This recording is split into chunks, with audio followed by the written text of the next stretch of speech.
Desaparecida encontrada morta numa piscina próxima à sua casa.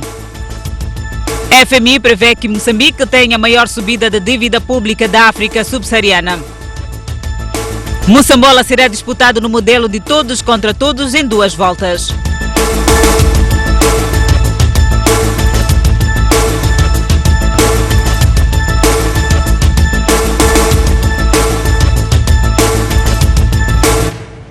Olá, bem-vindos ao Jornal da Noite.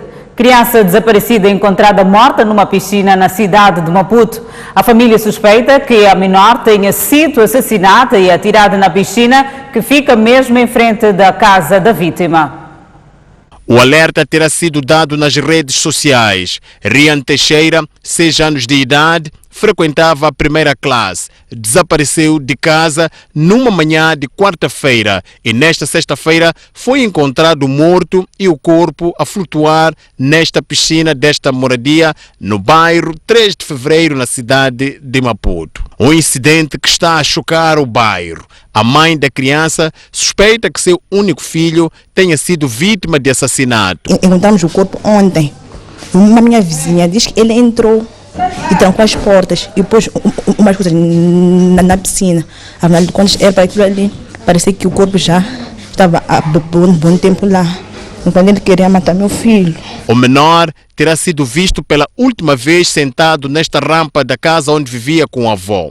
A suspeita do crime recai aos inquilinos desta casa, indivíduos de nacionalidade nigeriana que, segundo vizinhos, desapareceram logo que restou-se o sumiço da criança e não atendem às chamadas da vizinhança. Esse estrangeiro tinha problema de distribuir dinheiro para as crianças. Ele tinha um problema que às vezes abria o portão, entravam crianças tomarem banho na piscina. Então eu comecei a achar uma coisa muito estranha. Eu disse, não, esse nigeriano, eu acho que ele tem má conduta. Muitas destas crianças sentem a falta do Rian. Estão tristes com a morte do amigo. Berta é nome fictício desta adolescente de 16 anos de idade que várias vezes foi aliciada a entrar para esta casa. Estávamos a vir da escola, chegamos, passamos, estávamos a ir para casa. Um deles, teve um moço gordo, baixinho, chegou, me pegou e disse, moço, gostei de ti. Eu mandei, estás a ver eu sozinha por acaso? No bairro, ninguém tem informações do que exatamente acontecia nesta casa totalmente vedada.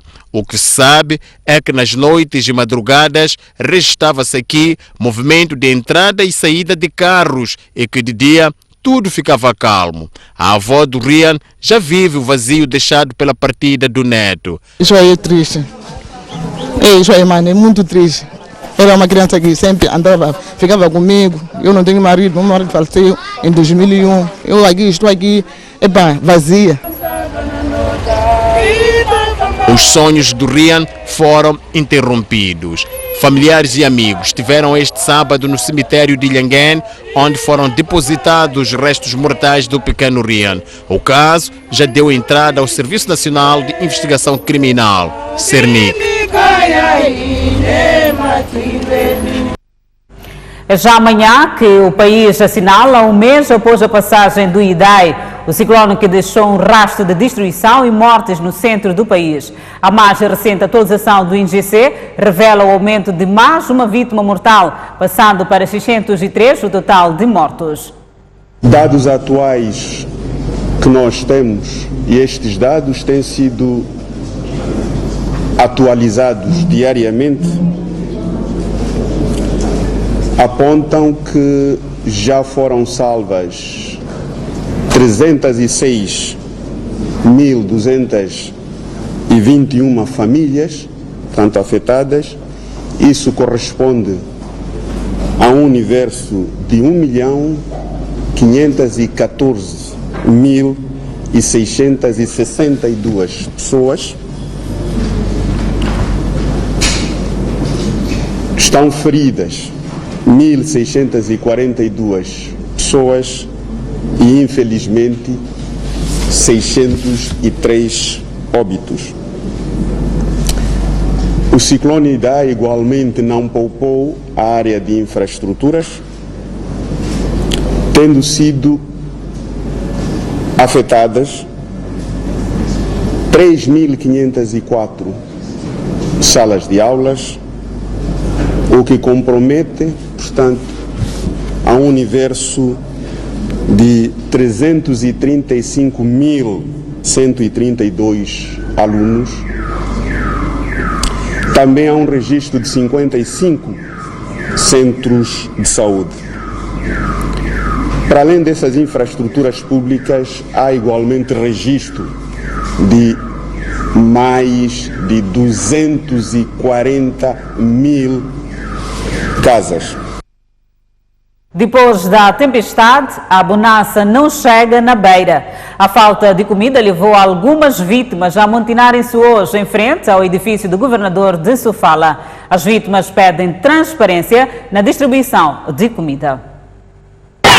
Parte dos moradores dos bairros de Chipangara e Xota, na cidade da Beira, amotinaram-se na manhã deste sábado em frente ao edifício do governo, onde funciona o gabinete do governador, para exigir alimentos. Por causa disso, vieram até aqui para exigir uma intervenção do governador no sentido de ver as suas necessidades satisfeitas.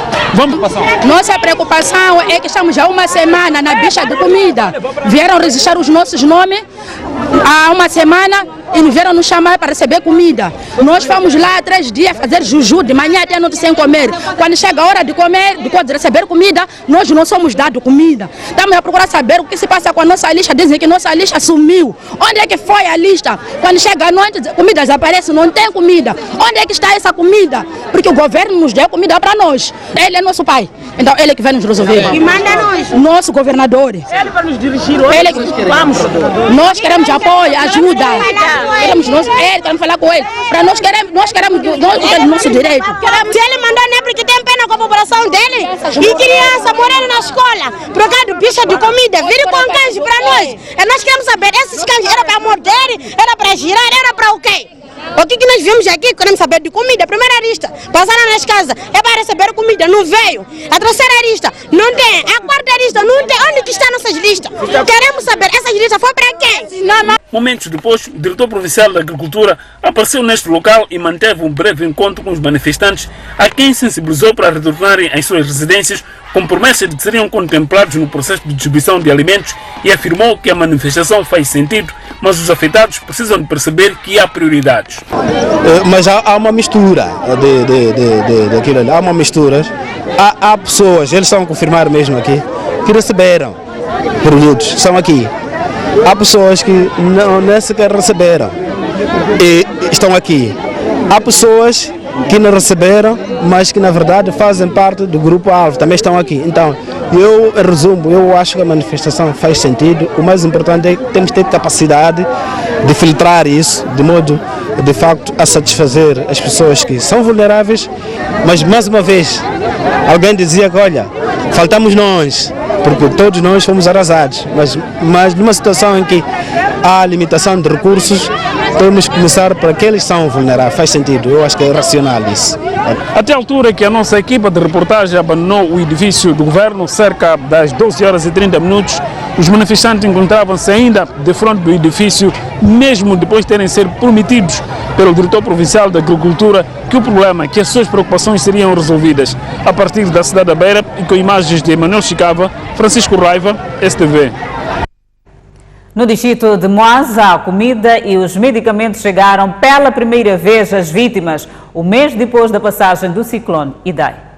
Cerca de 4.000 pessoas residentes na localidade de Nhamassindzira, distrito de Moanza, província de Sofala, receberam pela primeira vez, cerca de um mês após a passagem do ciclone Idai, apoios alimentares e medicamentos. Nhamassindzira é uma região que dista a cerca de 80 km da vila-sede de Moanza e não há comunicação rodoviária. Os primeiros apoios chegaram por via aérea numa missão dirigida pelo vice-ministro do Trabalho, que integra a comissão do ministro de apoio às vítimas do ciclone Idai na região centro. Pode haver isso de um ter comida, outro não ter comida, não. Nós estamos a lutar para que todos tenham comida aqui. Tá bom, mamãe? Tá viva. Ah? Tá viva, né? Sim. Tá viva, mamãe? Sim. Então há de vir comida também, mas para aqueles que estão um pouco mais longe. Tá bom? Aqui já chegou comida vão comer, já dá para pelo menos comer pelo menos 5, 6 dias. Mas depois havemos de trazer mais. Os afetados agradeceram o apoio. Estava muito difícil para que a comida chegasse a nós aqui. Isso foi muito trabalhoso, muito esforço do nosso governo, junto do nosso presidente Filipe Jacinto Nyusi. Estamos muito gratos pela nossa localidade de Nhamassinzira, distrito de Mwanza. Num breve encontro que manteve com os líderes locais, Oswaldo Petersburg garantiu que o governo está atento às necessidades dos mesmos. O governo que é vosso governo liderado pelo presidente Filipe Jacinto Nyusi, está convosco. Depois das obras de emergência em duas pontes da Estrada Nacional número 260, as autoridades prometem para segunda-feira o início de trabalhos idênticos na ponte sobre o rio Buse para tirar o distrito de Mussurize do isolamento. Desde sexta-feira, que já é possível atravessar a ponte sobre o rio Lucite, na Estrada Nacional número 260, que liga a cidade de Chimoio e Mussurize em Manica.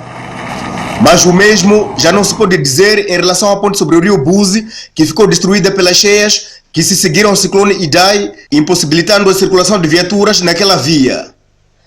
Através de canoas, este tronco, as pessoas arriscam vidas e atravessam o rio Buse para chegar a Mussurize. E um dos exemplos é da vovó Niquassi, que sofre de malária e que teve que se segurar no tronco para atravessar o Buse e chegar ao hospital localizado do outro lado do rio. Vou ao hospital. Não tive outra alternativa senão arriscar passando daqui. Em meio ao sofrimento provocado pela depressão tropical, há quem procura ganhar dinheiro. É o caso de Samuel Joaquim, que improvisou o tronco que facilita a travessia de pessoas e bens. Diariamente, este empreendedor de ocasião leva para casa cerca de 1.500 meticais. É uma contribuição que as pessoas fazem pelo esforço que também fiz para montar este tronco. Por dia, saio daqui com 1.500 meticais. Entretanto, alguns utentes reclamam o valor de 25 meticais cobrado por cada travessia. Eu estou a ver que está muito mal, porque basta se passar dessa forma, uma pessoa se cair, não há vida. Mesmo assim você atravessou? Atravessei sim, mas é rasca. Outras pessoas, não a ser eu, outras pessoas também que não têm essa moeda, como que vai passar aqui? Esta sexta-feira, a Administração Nacional de Estradas e a construtora portuguesa Mota-Engil estiveram no terreno para avaliar a situação e deixaram uma promessa. As obras de emergência vão arrancar esta segunda-feira. A solução definitiva será a construção de uma nova ponte. Nesta ordem de ideias, estamos a pensar num desvio que será feito em Pedregulhos, estou a falar de Rachão, e algumas manilhas de betão armado que serão colocadas para aliviar o escoamento das águas. Em quanto tempo isso será efetivado? É bom, em termos de tempo não posso agora precisar, isto vai depender da mobilidade do empreiteiro, da mobilização, porque neste momento ainda estão-se a criar as condições. Enquanto não se sabe quando é que vão terminar as obras de emergência, aqui na ponte sobre o rio Buse, as pessoas arriscam-se a atravessar desta forma. As imagens são de Jorge Joaquim, Carlitos Cadangue, STV. Ainda na zona centro do país, pelo menos 23 mil famílias vítimas de inundações na Zambésia vivem em centros de acomodação provisórios. As vítimas reclamam falta de tendas para passarem aos bairros de reassentamento definitivo. Nos centros de acomodação espalhados um pouco pela província da Zambésia não se fala de escassez de alimentos. O INGC fala de falta de kits de abrigos, utensílios domésticos e sementes para a agricultura.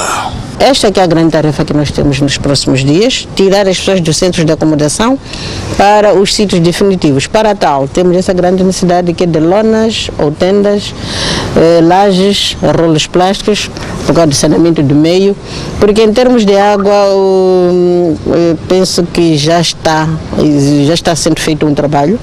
As obras públicas, com o apoio do Unicef, estão a colocar mesmo fontes de água nos locais onde vai se fazer os bairros de reassentamento, tanto mais que na Mtangurine teve mais 5 furos, para além dos furos que já tinha, que é para responder esta demanda que nós temos neste momento. Esta semana, a província da Zambésia recebeu muitos apoios de vários estratos sociais para as vítimas das inundações. Esta contribuição, como dizia, é dos nossos militantes, das organizações sociais do partido, da escola da Frelimo, que vai e entregamos hoje à NGC para ser eles a fazer a entrega. Nós, a Frelimo, já fizemos no centro de reassentamento e continuaremos a trabalhar para que, pouco a pouco, o que vier, para fazermos a entrega. Nos centros de acomodação estão presentes mais de 23 mil famílias. 1.076 serão reassentadas a breve trecho. Seguimos com outras notícias. Jovem morre eletrocutado numa pequena oficina de recauchutagem na cidade de Maputo.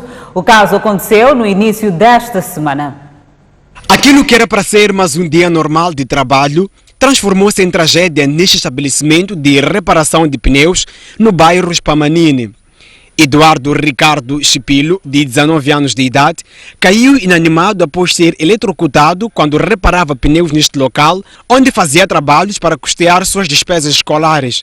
No momento, não tinha equipamentos de segurança, tal como continuam a trabalhar os seus colegas, mas o proprietário do estabelecimento minimiza o problema. Foi pegar a máquina que estava a vulcanizar o pneu, estava ligada à corrente elétrica, então pegou com as duas mãos. Então a máquina lhe prendeu. Então eu corri, fui lhe pegar o falecido. Então fizemos a massagem, fiz a massagem aqui no corpo, tentei mexer as pernas. Inconformada com a perda, a mãe da vítima fala da dor que sente por perder um filho que um dia sonhava em ser polícia. Eu brincava com ele, ele era um estudante, só que sendo um estudante ele gostava de trabalhar. Então ele começou a trabalhar. O que ele ganhava não era para sustento da casa, era para ele na escola, não sei o quê. O funeral da vítima decorreu segunda-feira. Este sábado, os familiares juntaram-se para a deposição de flores. Há desentendimentos na comunidade somali residentes na província de Nampula. Disputas de recursos e oportunidades estão entre as causas do mal-estar entre os refugiados somalis em Nampula. Em Nampula, para onde se deslocou devido à guerra civil no seu país, a comunidade somalia integra 5 tribos.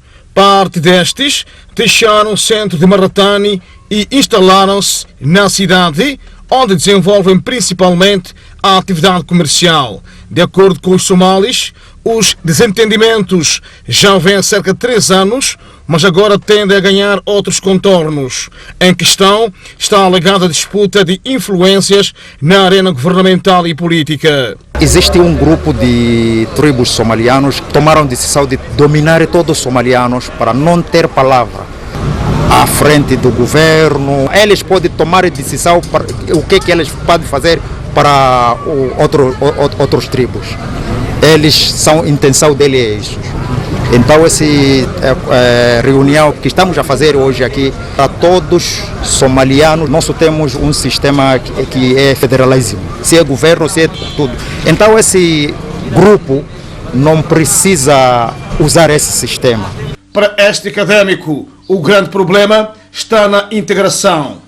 Esse é que eu acho que pode ser o problema, dificuldade de integração dessas pessoas como sendo uma única unidade nacional somaliana. Quando um certo grupo começa a sentir que não tem acesso ao poder, quando um certo grupo começa a sentir que não tem acesso a recursos por conta de sua origem, por conta de sua natureza, aí sim podemos falar de conflitos, de origem de conflito. A polícia reconhece existirem diferenças e revela estar atenta. Os cidadãos de diferentes, não só somalianos, como de outros países, que podem ter algum diferente entre eles e eles com outras nacionalidades, tem sido derramido. Tem sido acompanhado pelo INAR, e eu, através do INAR, que nós temos tido algum conhecimento do que está a acontecer, fora de outras formas que nós temos de apoio ao próprio centro. Os somalis referiram que têm acompanhado a situação do seu país, mas que ainda não têm intenção de regressar. Já estão criadas todas as condições para o início do recenseamento eleitoral em todos os distritos da província de Maputo. Os órgãos eleitorais esperam recensear cerca de 1 milhão de eleitores.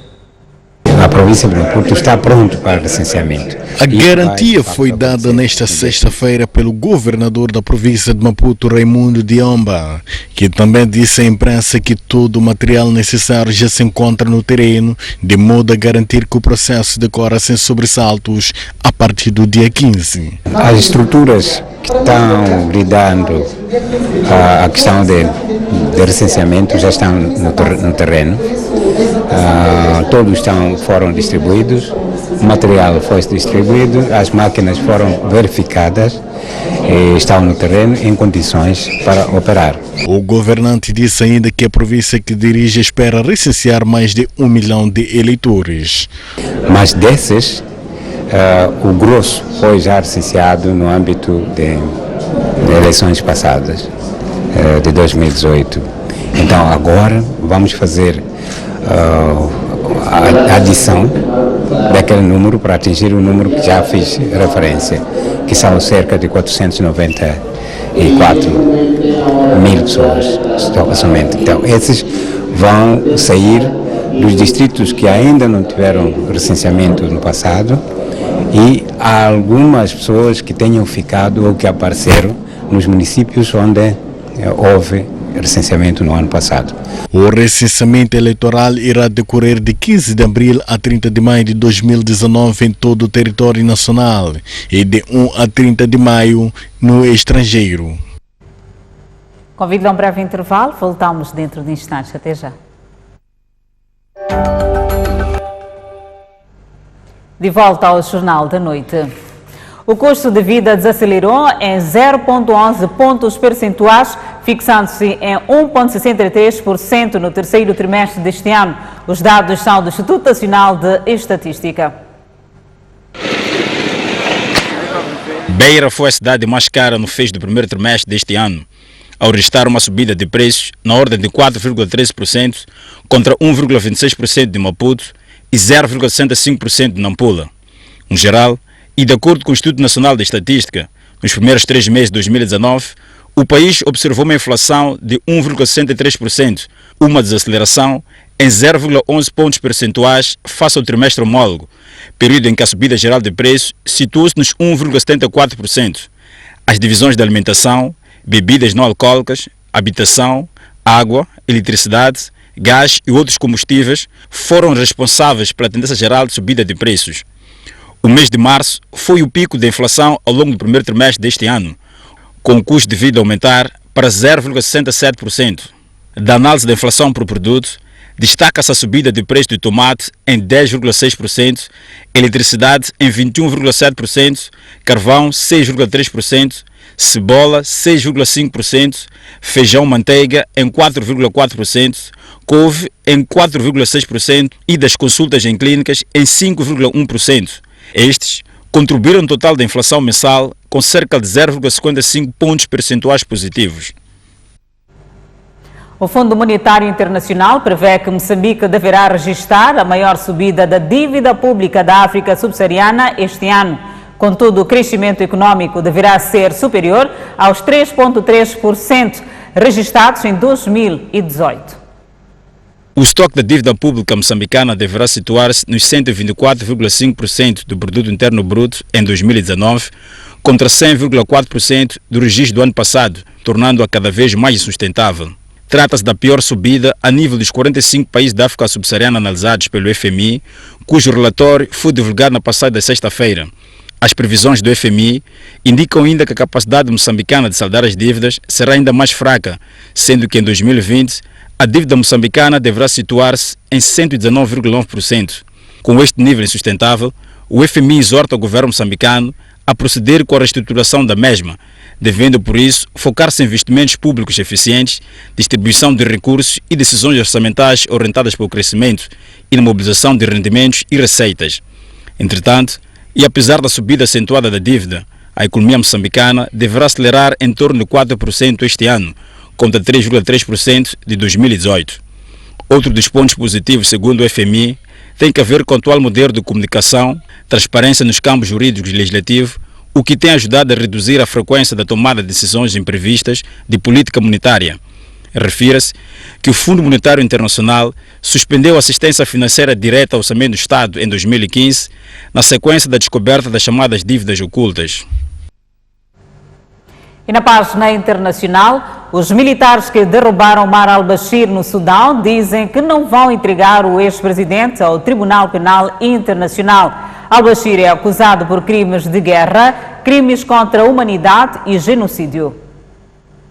Mesmo depois de derrubar o presidente Omar al-Bashir, os militares avançaram que não vão entregar o ex-presidente aos estrangeiros, ou seja, ao Tribunal Penal Internacional. O Conselho Militar de Transição diz que não vai entregá-lo porque isto contraria todos os valores e a moral dos sudaneses. Entretanto, sublinhou que vai processar al-Bashir. Em 2009 e 2010, o Tribunal Penal Internacional emitiu 2 mandados de captura contra al-Bashir, acusado por crimes de guerra, crimes contra a humanidade e genocídio na região do Darfur. E as Nações Unidas já reagiram às declarações dos militares, apelando à cooperação do Sudão com a justiça internacional. A nossa posição é muito clara. Nós encorajamos as autoridades do Sudão a cooperarem totalmente com o TPI. Houve uma resolução do Conselho de Segurança da ONU em 2005 a pedir a cooperação e assistência das autoridades sudanesas ao tribunal, encorajando-as a cumprirem as suas obrigações nesta matéria.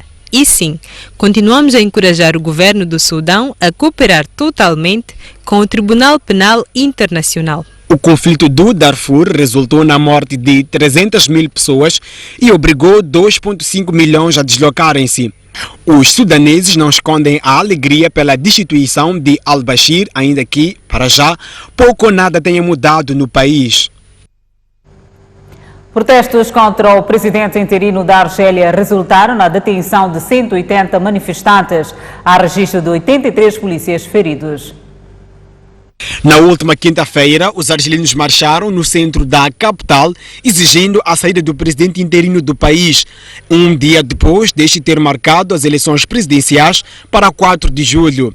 Após a demissão de Abdelaziz Bouteflika pelo parlamento, os argelinos exigem a indicação do presidente do país através da votação. Para dispersar os manifestantes, a polícia usou gás lacrimogêneo e, na sequência, 180 manifestantes foram detidos e 83 polícias contraíram ferimentos, refere o comunicado das forças de segurança argelinas.